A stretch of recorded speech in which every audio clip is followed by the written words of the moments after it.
Hello lovelies, welcome back to the channel.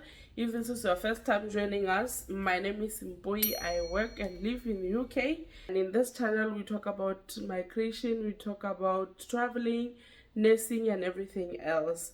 So we have been going through English language proficiency test, and currently we are on to OET.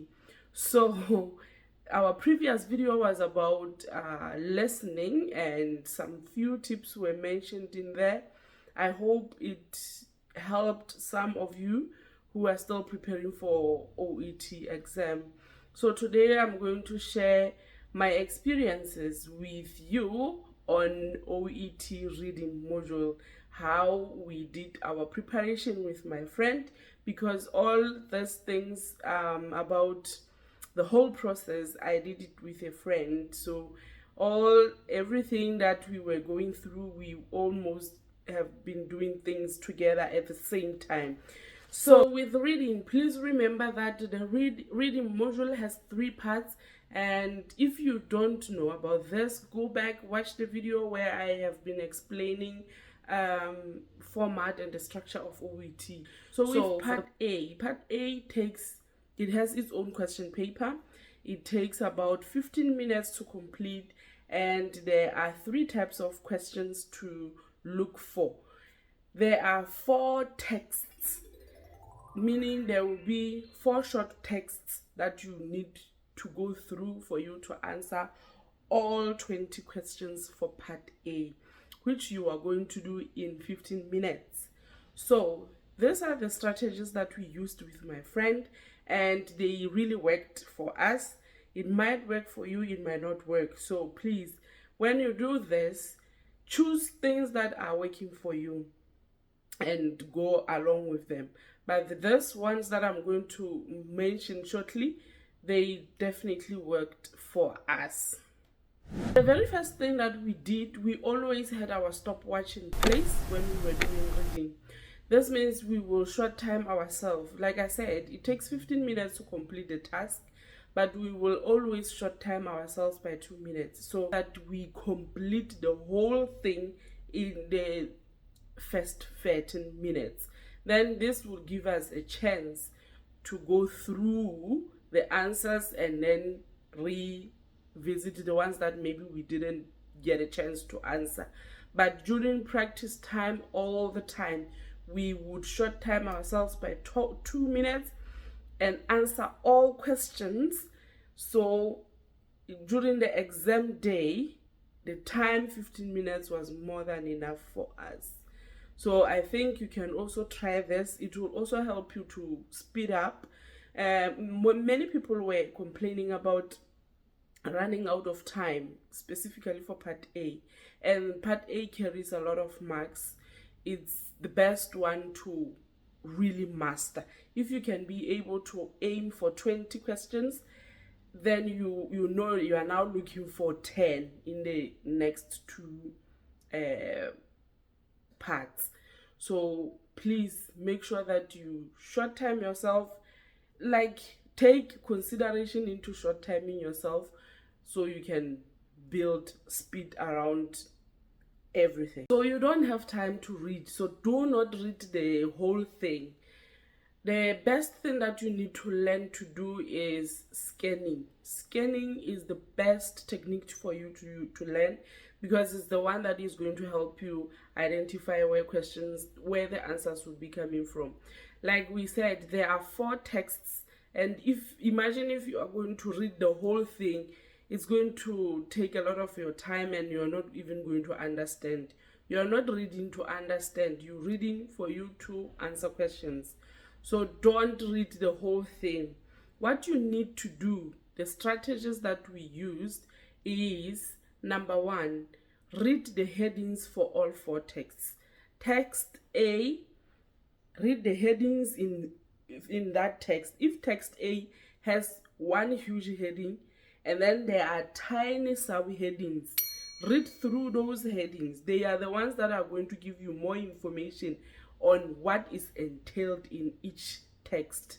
So for example, if the whole part A is about hypertension, it will say hypertension, and then maybe the subsection will say how it will give you the signs and symptoms of hypertension. Maybe text 2 will give you medication, dietary management. Text 3, it will give you medical management, and text 4 would be lifestyle changes or complications. But read through the headings. The headings will be the one to guide you on what type of information is entailed in the text. Oh my god.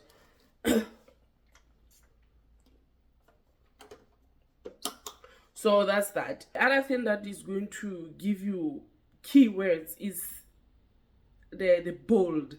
If you see anything that is written in bold and it sometimes is underlined or it is in italic style, just know that there is a question that will ask you about that particular bold information in the texts.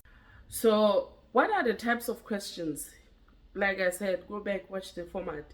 And then part A has matching questions, short answer questions, and sentence completion.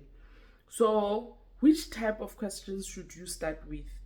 Start with matching questions. Matching questions has a lot of information because it will give you where you will get the answer from which text and information about the whole situation. Maybe you are matching headings to statements or words to statements. So it's going to give you more information and give you insight to the whole part A. So start first by answering matching questions, and then you go to short answer questions. Lastly, you complete the missing words or sentence completion. That's the sequence. It's best to start with matching, go to short answer questions, and then sentence completion, because matching and gives you more information. And when you attend to short answer questions, like the last one that when you attend to sentence completion, this is where the knowledge of pronouns, nouns, verbs, and prefix get into place, because the gap, the word preceding the gap, would help you identify whether the missing word is a noun or it's a verb, or the sentence you're going to complete, you need to start with a noun or a verb, or a noun that has a vowel in it, because maybe it says N. So you know that whatever the word that I have to put there, it might be a vowel. So get to know how to differentiate between nouns, pronouns, and verbs, adjectives, and everything, because those would help you to identify the word to put in after a prefix or anything that precedes the gap. And that's why you need to go and learn the differences between those. And lastly, what I can say about part A, please, when you cannot find an answer for a particular question, move on. Don't get stuck in one question, because remember, you do not have time. You are only there for 15 minutes, and after 15 minutes, they're going to take the question paper and the answer sheet, because they don't want you to go back and correct. So if you get stuck at one question and you see that you can't find the answer, move on. It's best to just leave a gap and come back to it if you still have a time, than to get stuck and lose more marks. So that's that about part A. Part B and part C, you have one question paper together, and you are going to spend 45 minutes for the two tasks, and for those two parts. And the best way to tackle this what I can tell you, part A is easier than part B. Part B is easier than part C. So when you go for part B, at least spend about 15 to 20 minutes in that section. Make sure that part B, you at least spend 15 to 20 minutes. And then for part C, you will at least spend 30 to 35 minutes in part C, because it's longer and it's more complex. So with part B, it's really not, there's no science about it really, because the questions are always multiple choice questions. What you can use here is to use elimination method. Read the question first before going into a text.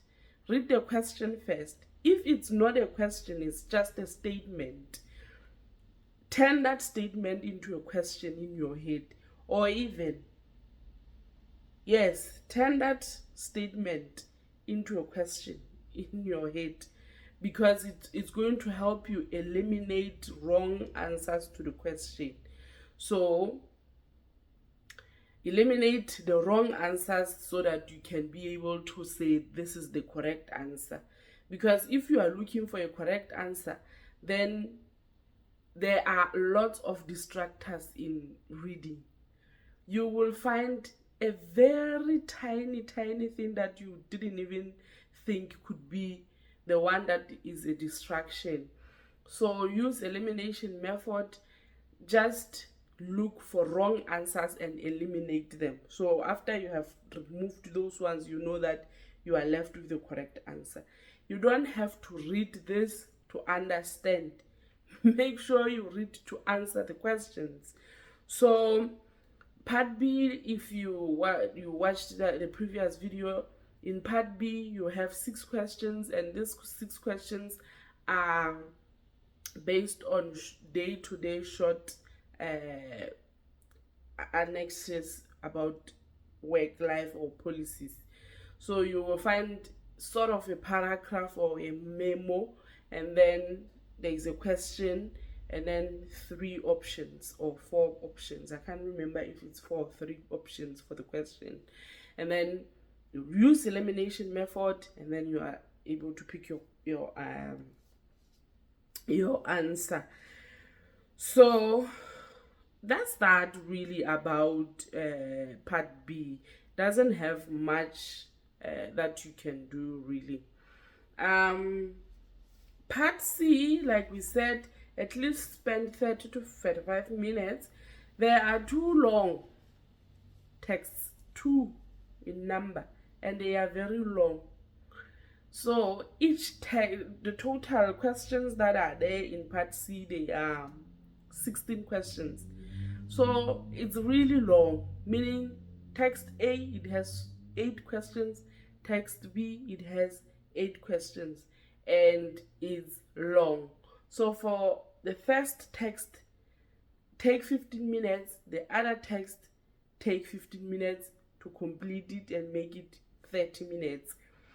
And the first thing, before you can go through the whole text, you just know that answers are always coming in order for part C. If that's still the case, answers will always come in order. If you found an answer for question 1 in paragraph 1, you will not find an answer for question 2 in paragraph 1. Move on. Don't go back and forth. You don't have time. So, first thing, before you can read, label all the paragraphs. Give them numbers. Like if you have 5 paragraphs, besides it, write number 1, number 2, number 3, number 4, so that when the question says, what is A in paragraph 3, you go straight to paragraph 3, because you have already identified your paragraph. If you don't do that, let me tell you, during exam time, you can be blind. Like everything can go blank. So at least when you labeled your paragraphs, you'll be able to go straight to that paragraph, read that paragraph, look for answers, and then use the elimination method even in this section. And you will know, I have eliminated this and I have now I'm debating between these two. You read this thing and then you pick your answer. That's the strategy that we used with my friend, and it helped a lot. And lastly,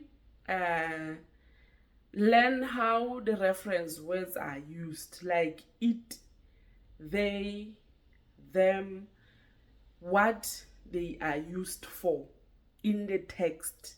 Because there are, I think if it's not 2 or 3 questions that are based on lexical knowledge, because they will be mentioned, the heading will mention who are involved in the whole text, and later on you will see the, they, them, it, and there will be a question asking whether what the reference they, who does it reference to.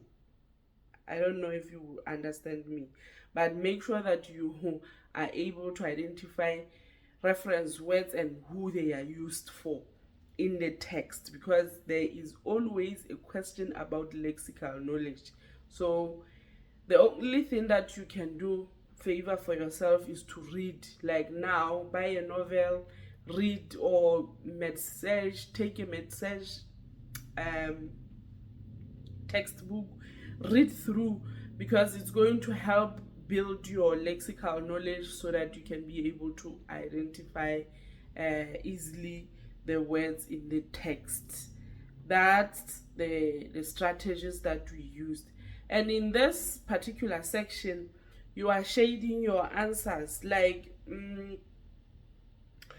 the questions, it's in multiple choice, so you won't have a separate answer sheet. You are shading the answers on the question paper itself. Be as light as you can, but still visible, because if you are about to rub off the answer that you had previously picked to pick the next answer, and you now have 2 options that are marked on your question paper, the machine will not be able to pick your answer in that particular question. So be as light as you can, so that when you decide to rub off, you will still be able to do that. Because you find that when you go through the text and then you still have time, you go back, you see, no, I'm wrong here, you're correcting, and you're trying to rub off on your paper and it's not going completely. Just be sure, if it does not go off completely, just be sure that question is not going to be marked, because reading is marked, reading part B and part C is marked by a machine, not a human being. So just be careful about that. And I know it's the most trickiest out of all modules. Like, it's very tricky. I think I scored the least in reading too. So guys, practice. So what we did with my friend is, or what I can advise you to do, it's better to, if you are going to write OET on paper, make sure you download these papers, question papers, and have them at hand as hard copies. Don't practice on a phone or on the computer or your laptop or whatever. Print them out so that you have a feel on how to turn pages, like how to shade in, how to rub it off, because if you don't practice like that, it's going to be tricky during the exam day. The other thing that I would advise you to do is allocate time for reading. Reading, for me and my friend, we had our own strategy that every week we were doing OET, like every week. So when she was off duty, she will come to my place. When I was off duty, I'll go to her place. By the time we are together, we were doing the full set of exam, meaning we were doing all 4 modules. But when I was alone, I made it my point to do listening every day, and then reading, I will do it over the weekends. And lastly, speaking and writing, I did it only when I was going to write by myself, like the last week. So please find a common ground how you can practice this reading, because it's the most tricky one. I think for you to pass reading, you need to score 30 marks. If it's 29, it's 30 marks. So you have to aim at gaining 30 marks for you to get a required score by NMC if you are going to register with NMC, or if you are going to register with any other health facility, health regulator that you are planning to register with. Make sure that you score at least 30, you get 30 questions right every time you practice. So truly speaking, you would find that question papers, and I guess what, so please pampiri o print o download that question paper, print them and use them. If the ones that you have printed and you think you don't have enough money again, you can rub off the answers and reattend to them. The nice thing about this test, the websites that offer this printable PDFs, they also provide you with answers. So when you are practicing, do justice to yourself. Don't look at the answers. Just do the test and then mark yourself later on. And if you get distracted, maybe you are doing reading today and then somebody decides to knock at your door, that means that test has been disturbed. So you don't pause, or you just have to rub off the answers that you have picked and start afresh from the beginning. So just be genuine, take it as the test day, and time yourself the very same amount of time allocated, and make sure that when that time runs out, you stop. Because at the test center, when they say the time is up, they mean it. If they see you conniving with your pencil, you are disqualified. So just practice, and practice. Thank you very much for watching this video thus far, and I will see you in the next video, where I will be discussing another module. I'm not sure if it's going to be speaking or writing. No, it's going to be writing. So we are going to talk about writing in the next module, and then the last one will be speaking. Then we will see if we'll be able to attend to IELTS, of which I'm still skeptical, because that thing showed me flames. Thank you very much, guys. I will see you in my next one. Bye-bye.